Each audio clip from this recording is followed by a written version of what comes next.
మామూలుగా single bedroom అయితే 20,000 rent ఇస్తారు. అవును. డబుల్ బెడ్‌రూమ్ అయితే 32,000 30,000 రెంట్ ఇస్తారు. 32,000 ఇస్తా అని చెప్పారు అవును. కదా! సో, అది ఎట్లా వర్కౌట్ అవుతుంది సార్ అది? అంటే మనం ఏంటంటే టోటల్‌గా మోటో అంతా కూడా పిల్గ్రిమ్ బేస్డ్‌గానే డిజైన్ చేసినామండి. అంటే ఓకే. మనకి యాదాద్రికొచ్చేసి వీక్ డేస్‌లో 30,000-40,000 పిల్గ్రిమ్స్ వస్తా ఉన్నారు. వీకెండ్స్‌లో వచ్చేసి 60,000-80,000 వస్తా ఉన్నారు.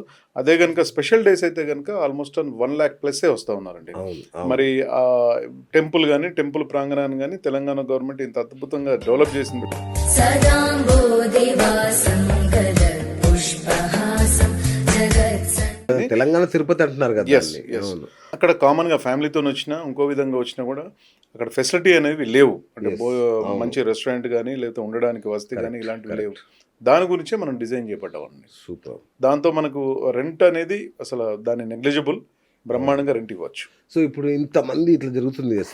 ఇప్పుడు ఈ రెంటల్ అకామిడేషన్ అనేది ఈ కొరతను తీరుస్తుందా మన ప్రాజెక్ట్ అక్కడ ఉండే ఇప్పుడు? ఒక 1,500 మందికి మన ప్లానింగ్ అండి. 575 ఓహ్! సూట్ రూమ్‌లు ఇచ్చాము. వావ్! మాక్సిమం మనం 1,500 సూపర్.